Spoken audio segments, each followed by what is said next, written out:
estamos con María Elena Álvarez, compañera cubana, especialista en relaciones internacionales, específicamente Asia, África y Medio Oriente. Así que bienvenida Muchas gracias. a este espacio en un café porteño, en donde estamos muy contentos de recibirte y poder conversar sobre ahí lo atingente del mundo hoy día. Así que gracias por acompañarnos.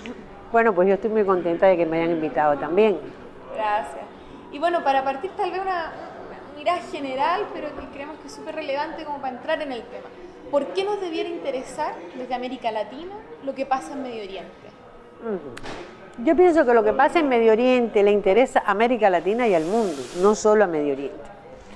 Un poco ahí se está definiendo los métodos, las tácticas que sigue Estados Unidos y que ya de hecho está aplicando también en América Latina. Habría que tener en cuenta los antecedentes, como Estados Unidos creó a nivel mundial un sistema de alianzas que tiene en América Latina y también tiene en Medio Oriente.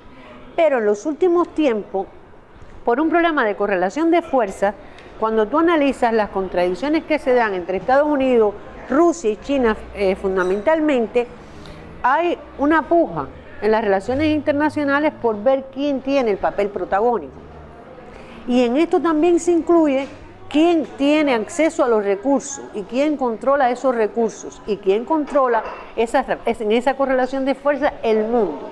Entonces, en los últimos tiempos en Medio Oriente, a partir de la primavera árabe, se ha puesto en evidencia, yo diría, los nuevos métodos con viejas prácticas, pero sobre todo una táctica que está presente también en América Latina y es tratar de eliminar todo aquel sujeto contestatario y que potencialmente puede tener una postura política que no sea neoliberal, que no esté dentro de esa ideología dominante y que también desarrolle una política de independencia, de relaciones con Rusia, con China y con otros países.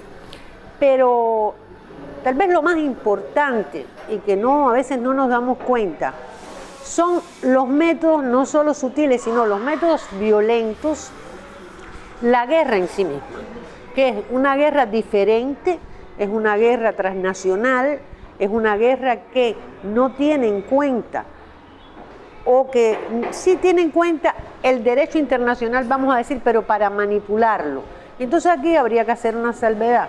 Si tú analizas la guerra contra Libia, Estados Unidos en esa guerra transnacional, Estados Unidos representa esa transnacionalización como país, pero va más allá de Estados Unidos los intereses transnacionales.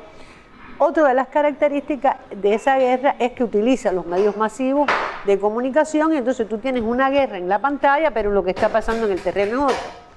Pero tal vez lo que más nos interese es que se utilizan los mecanismos de las relaciones internacionales y sobre todo de las Naciones Unidas para legitimar las intervenciones.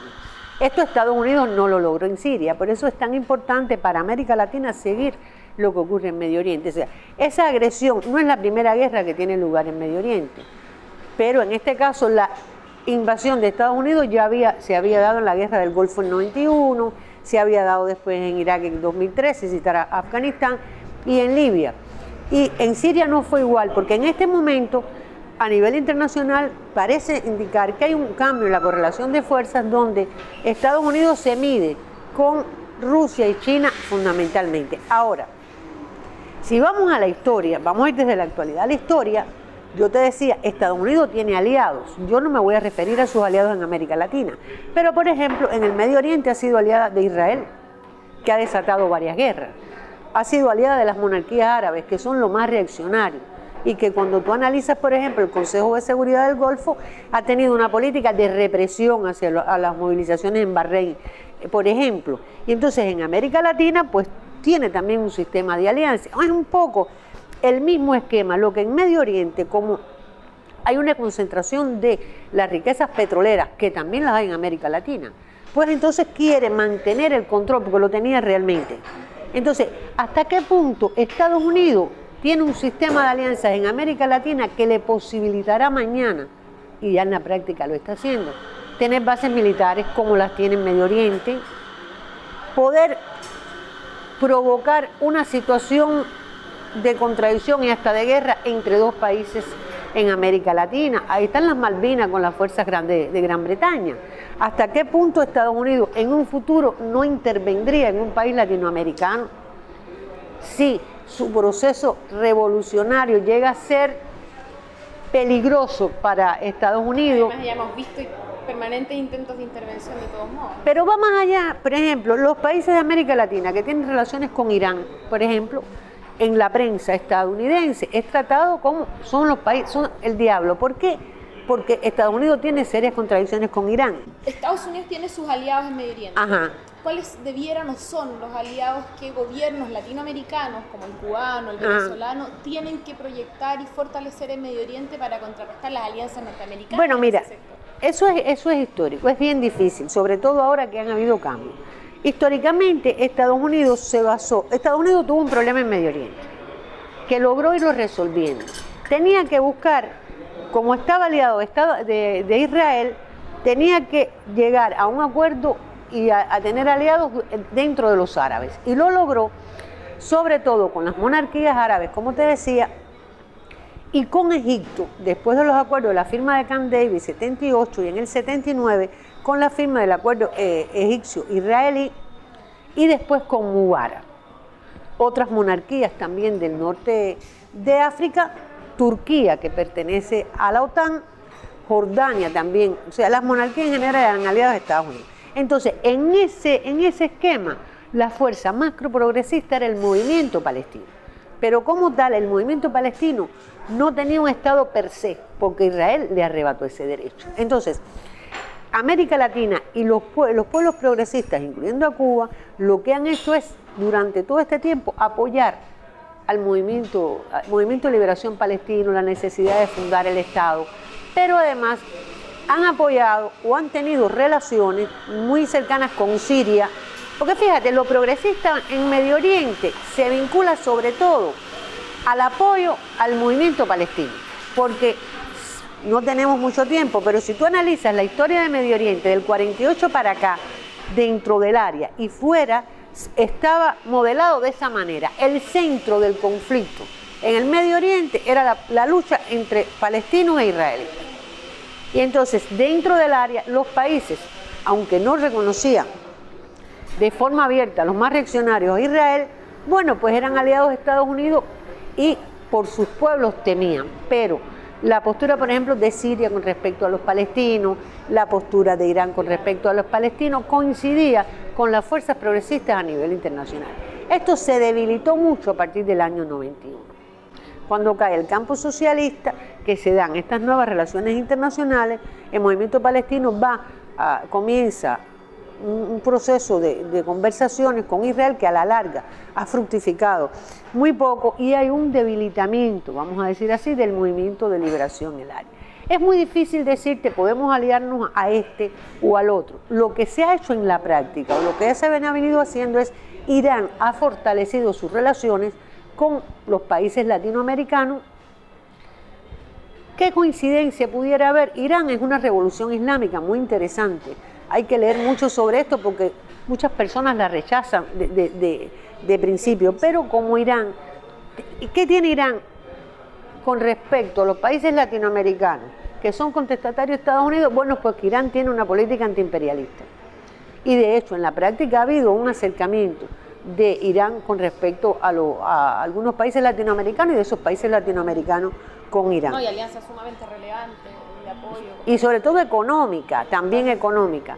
Entonces, no te puedo decir, pudiéramos hacer un análisis desde el Magreb, por ejemplo, la República Árabe Saharaui Democrática, que tampoco en la práctica tiene un país porque Marruecos le ha arrebatado ese derecho, pero es un movimiento que necesita apoyo, no estoy hablando de países como tal.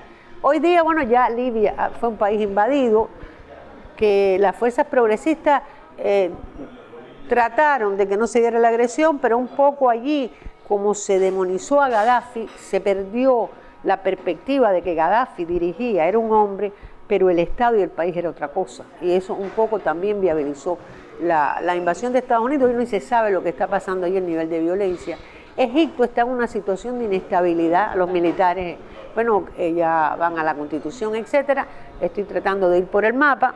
Y entonces, existen relaciones, te decía, con Siria, era un país que considero que necesita el apoyo como país, porque lleva 2 años, desde marzo del 2011, que se dieron algunas manifestaciones ahí. Estados Unidos y sus aliados han hecho todo lo posible por derrocar el gobierno, pero si vemos en la práctica, existen también relaciones estratégicas, porque bueno, América Latina tiene países que pertenecen a la OPEP y que son petroleros. Entonces, esa es la realidad. No, creo que es muy difícil decirte con qué países, porque cada estado tiene intereses nacionales, sea progresista o no, y a partir de esos intereses nacionales que establece sus relaciones. Y con una mirada así un poco hacia el futuro, ahí tal vez como más de lo que se ve, cómo se están moviendo las fuerzas. ¿Cómo se ve el horizonte de estos gobiernos o países progresistas o con una mirada antiimperialista, por último, contra Israel en Medio Oriente? ¿Cómo se ve Palestina? ¿Cómo se ve Siria, Irán? ¿Tenemos o no? ¿Podemos tener una esperanza ahí de lo que va a pasar, o hay un abierto retroceso y ganancia de espacios del imperialismo? Hoy hay una reconfiguración de la región. Dentro de la región se están dando aspectos muy interesantes. Y está sobre todo el hecho de que, aunque Siria ha sido destruida, y vinculo de nuevo al Medio Oriente con las relaciones internacionales, la postura de Rusia y de China, sobre todo, y de algunos países latinoamericanos también que han apoyado, pero Rusia ha sido la contraparte fundamental, han detenido, pudiéramos decir, la agresión de una invasión de Estados Unidos, aunque siguen entrando por la frontera mercenarios, terroristas, etc. Sin embargo, en los últimos tiempos se habla de unas conversaciones entre Irán y Estados Unidos que han avanzado algo. Yo soy muy escéptica en ese sentido, porque a Irán se le acusa de querer fabricar el arma nuclear y ellos dicen que no. Pero bueno, han habido conversaciones, ¿Esas conversaciones no son reflejo de un giro de Irán a una política más conciliadora con Estados Unidos? ¿Cómo? Yo pienso que es una política pragmática, porque por ejemplo, cuando tú ves el acuerdo, Estados Unidos dice, Irán tiene que hacer esto y esto y esto y esto. Irán entiende otra cosa. Sí llegó un reformador al poder de Irán, pero sigue defendiendo su derecho a utilizar la energía atómica con fines pacíficos. Ellos siguen defendiendo eso. Entonces, hay que seguir eso de cerca, porque creo que en el fondo las posturas de ambos son irreconciliables. Ojalá que me equivoque y se llegue a un acuerdo.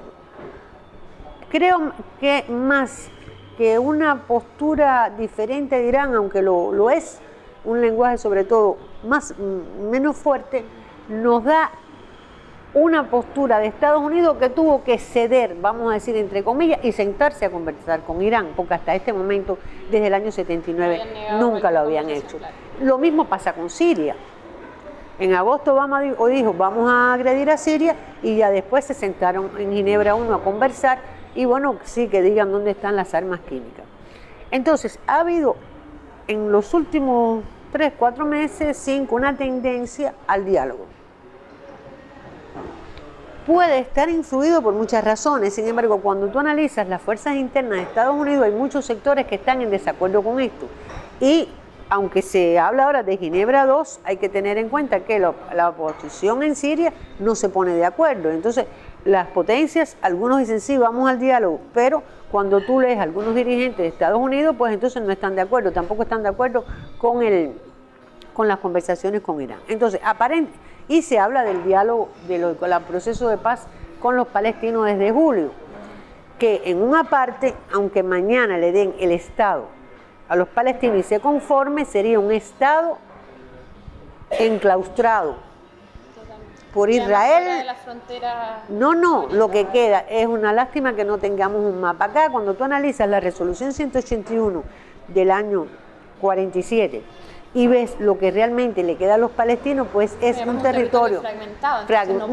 No solo fragmentado, es muy pequeñito y rodeado por Israel. Realmente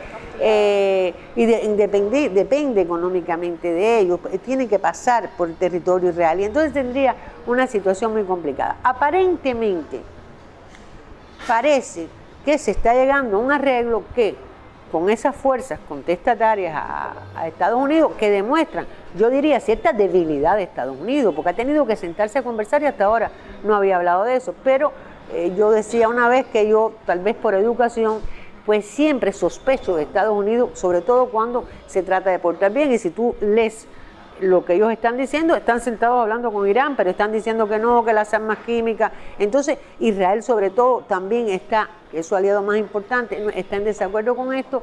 Entonces hay que seguirlo muy de cerca. No pienso que por un problema temporal ya podamos decir que se va a llegar a un arreglo. Le decía que yo, tal vez por educación, sospecho, sobre todo cuando el león se viste de cordero, no como decía el Che, lo dijo en el Congo, pero cuando el león se viste de cordero, pues bueno, hay que tener mucho cuidado, no sea que de nuevo surge el león. Bueno, agradecemos entonces esta pincelada que hemos hecho sobre Medio Oriente y tener ahí la preocupación desde América Latina de cómo se van fortaleciendo las fuerzas contestatarias antiimperialistas que son tan necesarias a lo largo de todo el mundo. Por supuesto, y contra más se fortalezcan, entonces los Estados Unidos utilizará esos mismos mecanismos que utiliza allá acá. Entonces hay que seguir eso de cerca. Hay que seguirlo de cerca. Muchas gracias. Muchas gracias a ti. Acompañarnos. Hasta luego.